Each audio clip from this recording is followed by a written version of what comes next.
자, 2부 순서 진행할게요. 슉. 또 옮겨놓고. 자, 트위터 해킹 관련해서 이제 블록체인을 활용하는 거에 대해 제뚜님이 언급을 주셨고, 굿데이님은 이런 걸로 인해서 아마 지금 말씀하신 게 블록체인한테 호재가 아니냐 이런 말씀을 주신 것 같은데요. 글쎄요. 자, 블록체인이라는 게 지금 트위터가 이렇게 해킹당하는 거, 또는 이제 뭐 그 밖에 IT 기업이라든가 금융기관들이 해킹당하는 경우가 있는데, 이런 해킹 문제에 있어서 좀 더 자유롭게 해줄 수 있는 부분이 있을까요? 블록체인으로? 지금 같은 케이스에서는 블록체인을 활용해서 지금의 해킹 문제, 지금 같은 해킹 문제를 해결하는 데는 활용할 수 없을 것으로 보이거든요. 그래서 이런 케이스에 대해서는 호재라고 보기는 좀 어려운 것 같아요, 제가 볼 때는.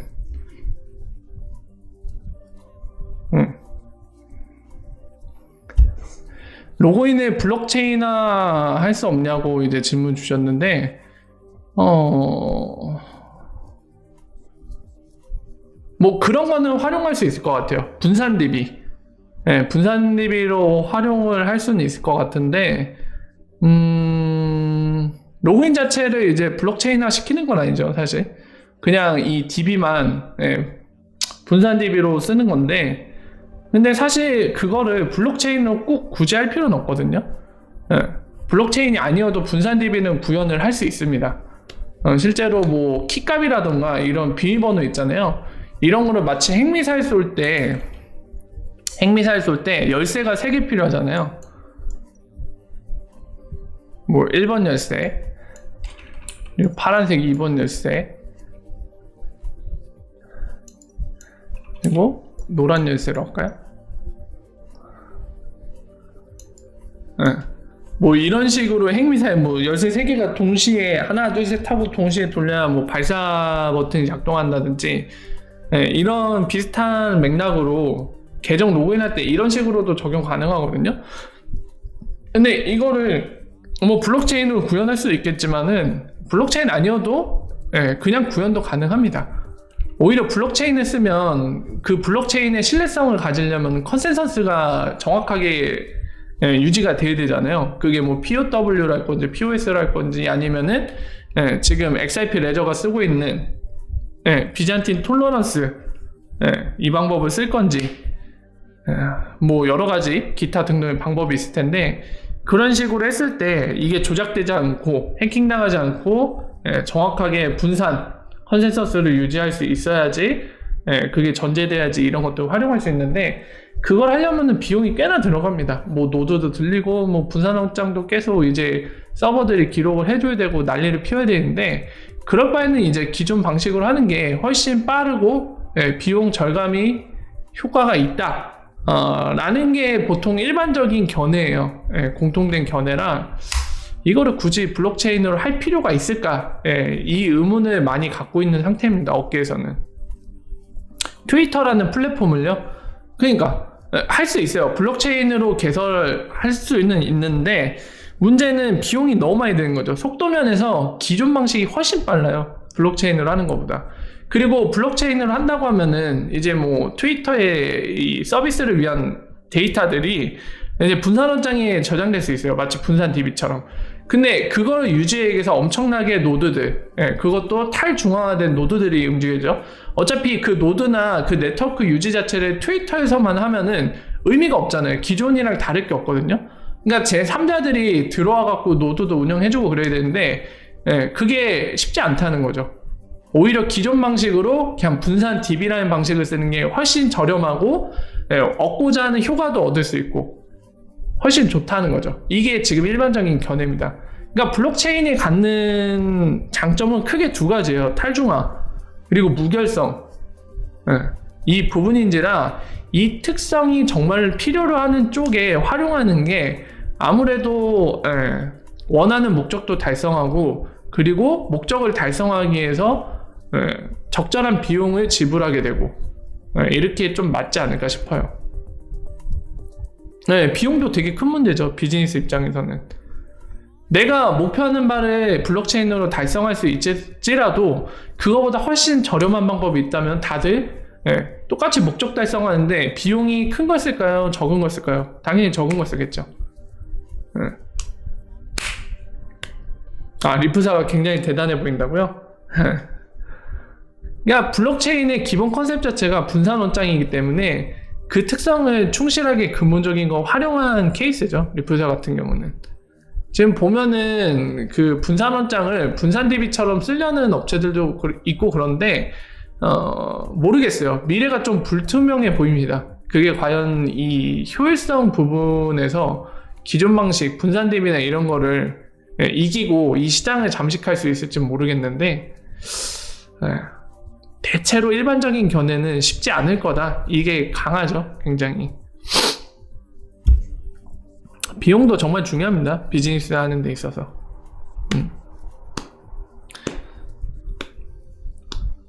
그자는 트위터 어떡하죠? 트위터 없애고 싶은데 없앨 수가 없네.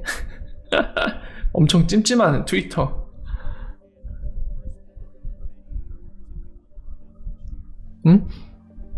사나이 투자님 반갑습니다. 자, 길게 얘기를 하나 써주셨는데요. 읽어보고서 같이 한번 얘기 나눠볼게요. 리프사에 관한 질문은 아니지만 답변 부탁드립니다. 저는 자동차 산업 관련해서 일하고 있는 생산직 직원입니다. 앞으로 3년 내로 피바람이 불 것이 분명해서 IT 분야로 이직을 하려고 합니다. 비전공자가 학교를 가지 않고 이직할 방법은 국비 지원 받아서 교육기관에서 6개월 이사하고 가야 합니다. 자바 프로그램을 공부할 건데 어느 정도 공부해야 인정받나요? IT 분야가 전망이 많이 밝나요? 이렇게 크게 두 가지 질문 주셨는데 앞에 부분은 제가 답변을 드릴게요. 자바라는 언어에 대한 수요가 상당히 많습니다. 그래서 그 취업 프로그램으로 나라에서 국비 지원하는 게 프로그램이 있고 그리고 현재는 얼마까지 지원하는지 모르겠어요. 어쨌든 그 국비 지원 프로그램 금액에 맞춰갖고 학원들이 굉장히 많죠. 그리고 지금 사나이 투자님께서 말씀하신 대로 이런 IT 쪽 프로그램 정말 많거든요. 그 중에 자바가 여전히 많을 거예요. 왜냐하면 아까 얘기했듯이 업계에서 자바 프로그래머를 수요를 굉장히 많이 갖고 있기 때문에 그렇고 그거 끝나면은 뭐 취업으로 연결해준다 이런 얘기 하는데요. 솔직히 국비전 학원에서 제가 아는 바로는 그렇게 다이렉트로 무조건 취업할 수 있도록 연결해 줄 수 있는 데는 얘기를 들어본 적이 없습니다. 그냥 노력을 하겠다라는 거지 본인들이 막 꽂아 넣는 것처럼 그런 건 못할 거예요. 다만 방금 얘기했듯이 IT 업계에서 자바 프로그래머에 대한 수요가 굉장히 높기 때문에 아마 본인께서 노력만 하신다면 충분히 자바 쪽으로 코딩으로 뭐 규모를 굳이 따지시지 않는다면 어쨌든 중소업체 또는 경우에 따라서 소업체까지 해서 자바 코딩을 하는 그런 직업으로서 아마 취업은 거의 가능할 거라고 보여요. 본인이 의지와 노력이 있다면. 근데 문제는 말이죠. 그 수요가 말이죠. 그 특징성이 있습니다. 자바 프로그래머들에 대한 수요가 있지만은 그게 지금 어떤 상황이냐면 싼 인건비로 코딩을 할 사람을 원하는 거예요. 업체에서.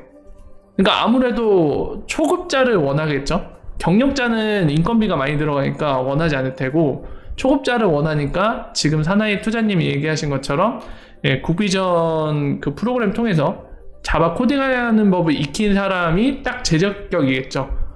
경력이 없으니까 인건비가 많이 안 들 테고 그리고 본인들이 원하는 자바 코딩을 해줄 테니까 굉장히 딱 서로 이해관계가 맞는 상황이긴 한데 문제는 아까 얘기한 것처럼 단순히 그렇게 국비지원 프로그램으로 코딩을 익히는 수준으로 뭐 네이버라던가 이런 데 들어가기는 정말 힘들어요. 그냥 그렇게 자바 코딩 할 줄 알아요 이 정도로 들어가긴 진짜 힘듭니다. 한 가지 예를 들면은 지금도 그런지 모르겠어요. 제 때 같은 경우는 네이버 같은 경우는 중간에 면접 때 그 자리에서 그 알고리즘이나 코딩 문제를 내요. 그 자리에서 즉석으로. 근데 그거를 초급 수준인 사람이 풀만한 문제는 아니거든요. 솔직히 어느 정도 좀 뎁스를 가지고 이해를 하는 사람이 풀 수 있는 문제 이런 것들이 출제가 되기 때문에 아마도 그 정도까지 노력을 안 하고 단순히 국비 지원만 나와서 자바 코더로 내가 그걸 직업으로 해서 입사하고 싶다 하면은 잘 가면은 중견 또는 중소입니다. 그게 현실이고요. 만약에 그게 싫다, 난 네이버급이나 되게 유명한 IT 기업에서 개발자로 일하고 싶다, 그러면 진짜 빡세게 공부하셔야 돼요. 그냥 국비 지원에서 알려주는 거 수준 이상으로 하셔야 돼요. 국비 지원에서 알려주는 건 정말 기초 중에 기초입니다. 그래서 그 현실도 확실히 알고 만약에 도전하실 거면 도전을 하셔야 되고요. 그리고 아까 말씀하신 것 중에 IT 분야가 전망이 많이 밝나요? 질문하셨는데 제가 볼 때는 그래요. 제가 볼 때는 IT 분야가 다른 분야보다 취업하기는 좋은 것 같아요. 수요가 많아서. 취업하기는 좋지만 문제는 대우가 좋지 않아요. 확실히 느낍니다, 저는. 뭐 제가 해외에 나가본 건 아니지만 해외 취업하신 분들 중에 이제 지인들 중에 이제 해외 취업하신 분들도 있어서 간접적으로 얘기를 듣다 보면은 확실히 한국에서 IT 전문직들을 대하는 그 태도와 해외에서 IT 전문직을 대하는 태도는 많이 다른 것 같아요. 뭐 예를 들면 어떤 회사가 있으면요, 그 안에서 IT 업무를 보는 사람도 있을 거고 아니면 사무를 보는 사람들도 있을 거고 뭐 회사의 성격에 따라서 그 특징에 맞는 전문 업종들이 막 있을 거거든요, 여러 가지. 근데 이 같은 회사 직원이고 같은 정규직인데도 불구하고 IT를 약간 천대하는 게 있어요. 아래로 내려보는 게 있습니다. 그거는 이제 IT 업계에서 일하신 분이라면은 제 얘기가 뭔지 공감하실 거예요, 분명히. 그런 것들 특징도 있다라는 걸 좀 알고 계시는 게 좋고요. 전망만 따지면은 이런 대우나 한국이라는 나라 특성에 따른 이런 대우 말고 그냥 전망만 따지면 IT 분야가 좋기는 하죠. 왜냐면은 이제 사나이 투자님도 아시겠지만은 지금 모든 게 IT로 융화되고 있잖아요. 옛날에 우리가 뭐 선풍기 이런 거 IT 들어갔나요? 안 들어갔잖아요. 선풍기는 그냥 하드웨어, 뭐 기판 안에 모터 돌리고 이런 것들만 들어갔을 뿐이지 오늘날의 선풍기는 점점 IoT 해갖고 사물화되고 있잖아. 인터넷 사물화. 막 다 연결돼갖고 에어컨도 그렇고요. 네트워크가 연결돼갖고 막 조작이 가능하잖아요. 스마트홈 해갖고. 그거는 안에 그 연산을 하는 칩도 들어갔고 네트워크 연결도 되는 거죠. 근데 사실 하나의 작은 컴퓨터들이 다 심어지고 있거든요. 이 얘기는 즉슨 다 IT예요. 모든 것들이 IT로 연결이 되고 있죠. 모든 사물들이 진짜로 다 전자화되고 있고. 그렇기 때문에 IT에 대한 수요는 점점 높아질 수밖에 없는 상황이죠. 그러니까 전망이 밝다고 볼 수 있고요.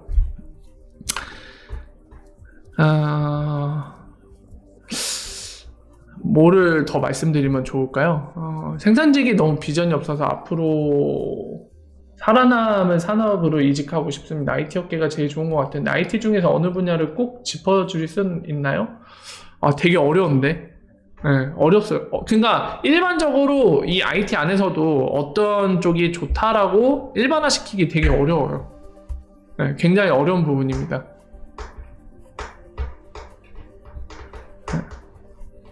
그래서 사나이의 투자님이 원하시는 게 뭔지는 알겠는데 그렇게 일반화시키기 좀 어려워요. 그냥 제 개인적인 사견을 얘기해 달라면 저는 정보보안 얘기하죠.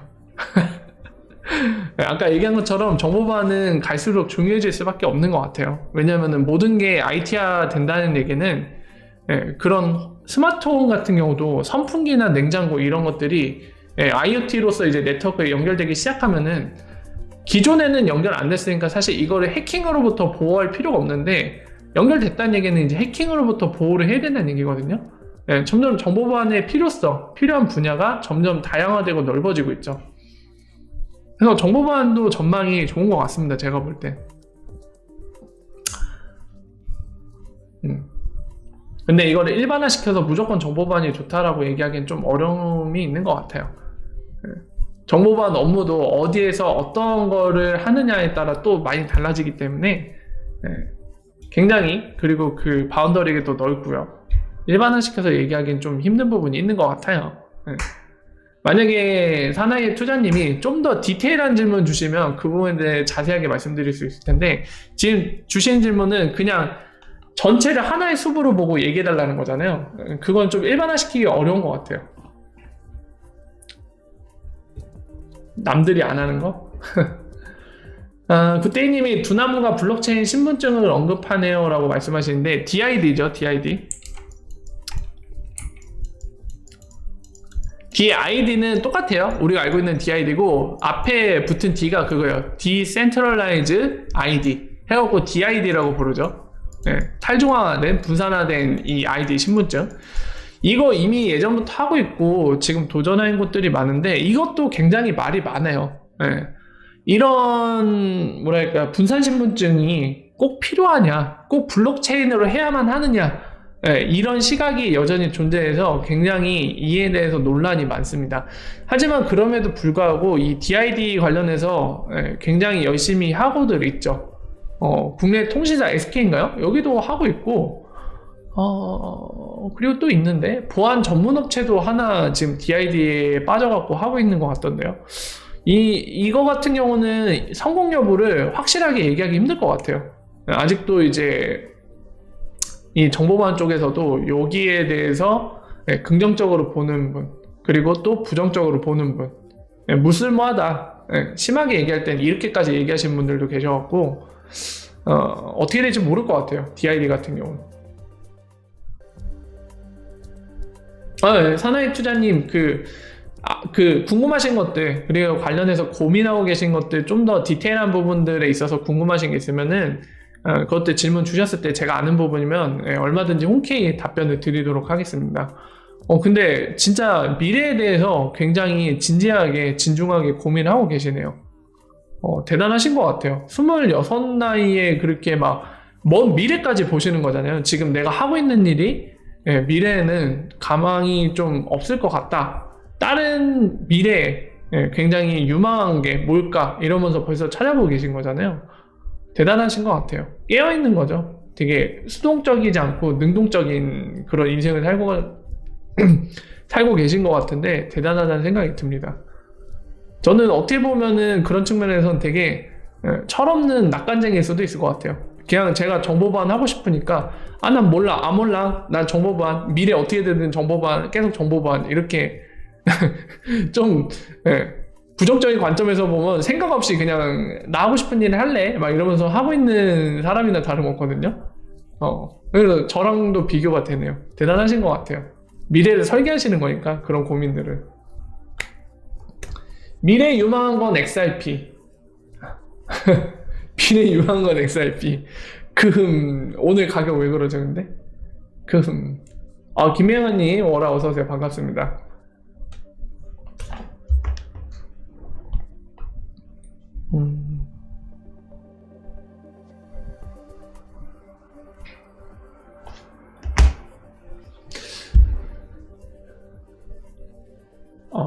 생산직 대기업이면은 뭐 현대자동차 이런 데인가? 듣기로는 현대자동차 되게 좋은데? 거기 생산직 되게 좋다고 얘기 많이 들었거든요. 되게 좋은 데 계신 거 아닌가요? 그럼에도 불구하고 되게 길게 보고 계신가 보네요. 정말 미래, 막 10년 뒤, 20년 뒤를 바라보고 계신가 보네요. 대단하시네요.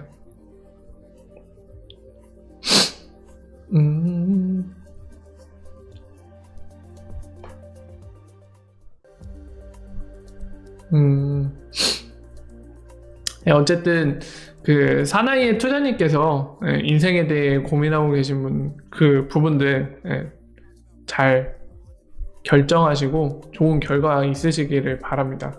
대단하신 것 같아요. 벌써부터 그렇게 와우.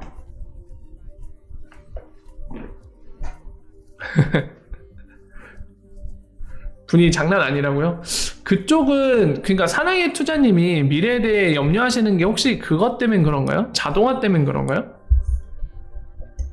자동화 부분 때문에 그 생산직의 미래가 불투명하다고 보시는 건가요? 파견 2년 이상이면 정직원 되는 거 아닌가요? 다리님 얘기해 주셨는데 다리님도 아시잖아요. 법상으로 그렇게 되는 건데 그래서 파견 2년이 되기 전에 돌려보내잖아요.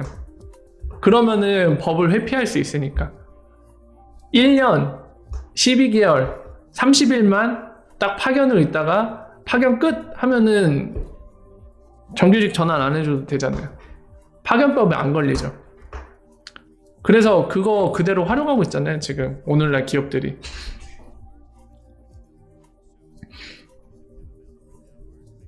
그리고 다시 불러요. 맞아요. 다른 사람, 똑같은 사람으로 바로 못 부릅니다. 다른 사람 부르죠. 바꿔서 보내라고 하죠. 네, 참 법을 회피를 잘해요. 아, 전기차로 되면서 일거리 많이 줄어든다고요? 인력이 35%? 그렇군요. 전기차 되면은 부품들이 많이 줄어서 그러는가요? 자동차 쪽은 잘 모르겠지만, 진짜 그렇네요. 예. 뭐 여러분들도 일상생활하면서 주변 분들이랑 그 얘기 하시지 않나요? 뭐 자동화 되면 다 머신으로 생산하는 게 대체되면 AI가 들어서면 막 이런 얘기 많이 하잖아요. 우리들이 일하고 있는 그 분야도 사라지는 거 아니냐. 정보반 쪽도 막 그런 얘기 있어요. AI가 이제 정보반도 해주지 않느냐 그런 얘기가 있는데, 글쎄요, 막 그 영화에 나오는 아이언맨이 쓰고 있는 그 AI 비서 있죠, 자비스. 그런 급이 등장하지 않는 이상은 어려울 것 같은데, 아 그리고 일단은 그 많은 분들이 오해하고 계신 게 있어요. AI가 지금 어느 단계까지 와 있느냐, 여기에 대해 좀 오해하고 계신 분들이 계시거든요. 그러니까 그 얼마 전에 작년인가요? 재작년인가요? 그 이세돌 구단이 알파고라는 인공지능한테 패배했잖아요. 패배하면서 야 이거 바둑은 사실 직관력이 되게 중요한 걸로 생각했는데 이 사람들의 직관력을 뛰어넘는 AI의 연산이 등장을 해버렸구나. 바둑조차도 사람한테 이기네? 말도 안 돼. 이런 얘기가 나왔었죠. 왜냐면 기존에 체스 같은 경우는 체스판도 작고 경우의 수가 적기 때문에 컴퓨터가 예전부터 이겼어요. 체스 같은 경우는 뭐 세계 챔피언이고 나발이고 잘 갖춰진 컴퓨터가 오면은 그냥 발라버렸거든요. 이미 연산을 다 해놓은 거 바탕으로 이겨버리면 되니까. 근데 바둑은 안 됐어요. 바둑은 항상 사람이 압도적으로 이겼는데 그거를 완전 뒤집어버린 게 알파고였거든요. 사람들이 그게 되게 충격이 셌는지, 야 AI가 이미 그 터미네이터의 스카이넷이라고 나오잖아요. 터미네이터 만들어오고 사람과 전쟁하고 사람을 막 거꾸로 지배하는 뭐 이런 게 조만간 올 것 같다 하면서 막 그렇게 우려하는 목소리도 낼 만큼 AI가 많이 발전했다고 생각하시는데 아직 멀었습니다. 그런 스카이넷 출연하려면은 지금의 AI 기술로는 턱없어요. 택도 안 돼요. 아직 멀었습니다. 그 정도의 완벽한 사람 수준의 동등한 AI가 출연하려면 아직은 멀었습니다. 안 돼요.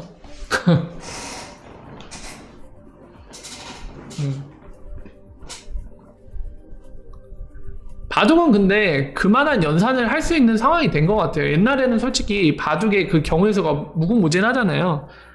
그거를 연산할 수 있는 하드웨어가 받침이 안 돼서 그렇고, 지금은 그게 하드웨어가 받침이 되는 것도 되게 영향이 컸던 걸로 보입니다.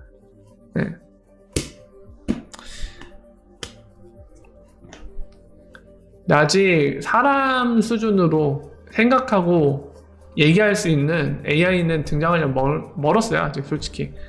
그러니까 그 튜링 테스트라고 하잖아요. 다 블라인드로 해놓고 ABC라는 사람과 AI를 섞어놓고서는 이제 심사하는 사람들이 질문을 해요. 질문을 해갖고 이거를 질문하는 거에 대한 답변을 통해서 얘가 사람인지 AI인지 판별하는 게 바로 튜링 테스트인데, 아직까지 이 튜링 테스트를 완벽하게 통과한 AI는 단 하나도 없습니다. 지금 몇몇 AI들이 막 우리는 튜링 테스트 통과했냐는데 헛소리입니다. 통과 못했어요. 답변을 이상하게 했어요. 근데 막 우기는 거죠. 우격다짐이죠. 우린 통과했어 막 이러는 건데 말도 안 돼요. 아직 없어요. 이 튜링 테스트에서 쟤는 사람이다 라고 평가받은 AI가 단 하나도 없습니다. 지금까지.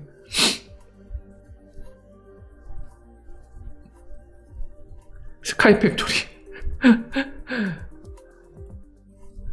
맥북 체스도 겁나 쌤요. 그럴 거예요. 뭐 슈퍼컴퓨터도 필요 없을 거예요. 체스는 그냥 체스 그 AI 프로그램 중에 인공지능과 대결하는 그 인터페이스를 제공하는 프로그램 중에 좀 뭐라고 해야 될까요?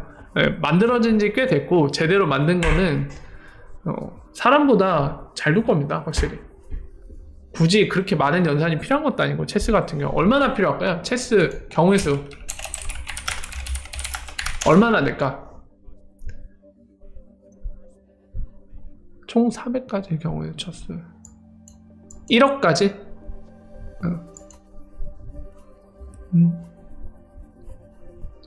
이것만 다 미리 연산해두면 이길 수 있는 거잖아요, 무조건. 왜냐면은 모든 경우의 수를 계산을 해놨기 때문에 이렇게 두면은 어떻게 이기고 막 이게 다 계산이 돼 있을 거 아니에요. 엄청나네? 안 된다. 여러분들 클라이언트급 프로그램 갖다는 안 되겠다. 왜냐면 경우의 수가 1조, 10조, 100조, 1000조 경, 한 1000경, 1000경 정도 되네요. 이거는 슈퍼컴퓨터로 해야겠네. 이 정도 급이면 1억이 훨씬 넘네. 예, 이 클라이언트급 프로그램에서는 완벽하게 못하겠네요. 근데 웬만한 사람한테는 이기겠죠. 예. 아니 바둑은 도대체 경우의 수가 몇 개야 그럼? 어마어마하겠네. 어이가 없네. 대단하네요.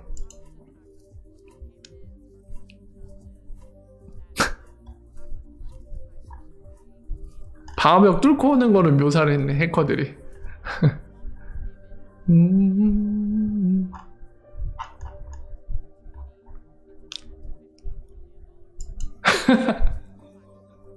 아니 이거 미국 미연준 계정 해킹당해갖고 이렇게 트윗을 남겼나봐요. 하하 머니 프린터 고 브로.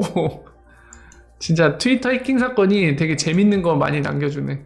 진짜 이렇게 해킹을 해놨나? 진짜 골 때리네. 아유 정말 트위터 이 구멍가게만도 못한 진짜 너무 심각하다 진짜 트위터는. 바둑 이창호라고요? 제 세대가 딱 이창호인데 제 기억에 이창호 구단일 때 이세돌 막 초단? 네, 이세돌 초단 막 이렇게 등장했던 것 같아요. 스타2 이미 그랜드 마스터 찍었어요? 대단하네. 푸니님 오라 반갑습니다. 시간이 벌써 10시가 됐네요. 슬슬 마무리 해야 될 것 같네. 자 여러분들 다음주 관련해서 좀 말씀을 드리면은 다음주에 이제 리프사 2분기 보고서가 예정이 돼 있습니다.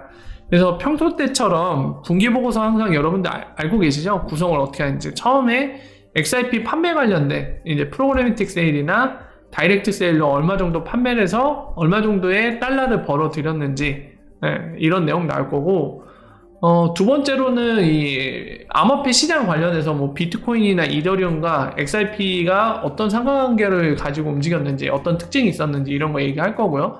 마지막으로는 이제 XRP와 리프사 관련된 소식들을 좀 정리하면서 알려주는 그런 내용으로 보통 일반적으로 구성이 되거든요.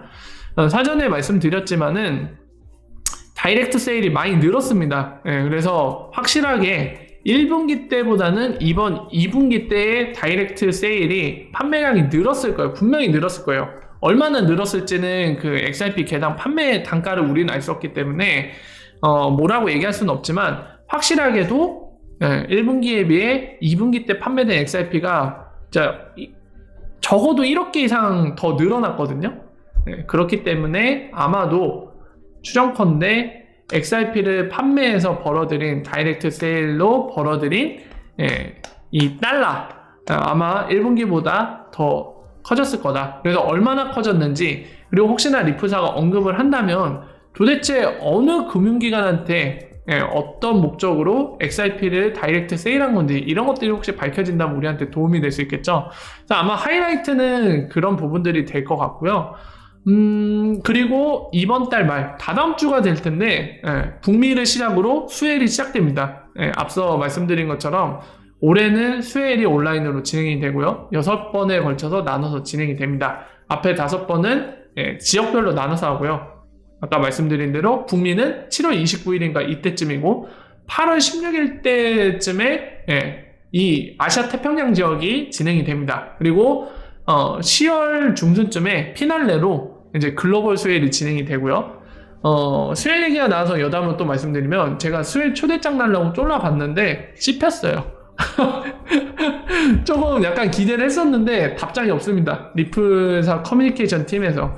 그래서 올해 수혜일은 약간 프라이빗하게 진행할 생각인가 봐요. 네, 라이브로 뭐 중계해주거나 그러지 않고 그냥 외부로 공개할 수 있는 것만 공개할 생각으로 보이는데 아쉽습니다. 좀 온라인이라 초대권 줄 줄 알았더니만 이것들이 진짜 이것들 네, 국가마다 스케줄 떴어요. 여기 가시면 돼요. 제가 사이트 주소 남겨놓을 테니까 네, 여기 가서 보시면 됩니다. 지역별로 날짜 일정 다 떴어요. 여기 보이죠? 여기 보시는 것처럼 자, 이렇게 다음 주랑 다다음 주에 이제 고정되어 있는 예정된 소식이 있으니까요. 네, 그 소식들이 전달되면은 그때 어떤 내용들 있는지 같이 살펴보도록 하겠습니다. 예, 여러분들 이번 주 말 건강하게 시원하게 보내시고요. 그리고 다음 주가 되면은 또 저녁 9시 라이브 방송 때 리플 읽어주는 남자 설상 팩토리 여러분 찾아뵙고 새로운 소식과 새로운 얘기들 함께 나눠보도록 하겠습니다.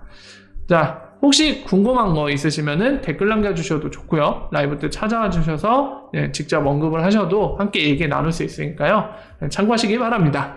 자, 오늘은 여기까지고요. 여러분들 오늘 좋은 밤 되시고 엉뚱한 소리 할 뻔했네. 좋은 밤 되시고 다음에 여러분들 찾아뵙도록 하겠습니다. 여기서 인사드리고 물러가도록 할게요. 월바 다음에 뵙겠습니다. 월바 뿅뿅뿅뿅.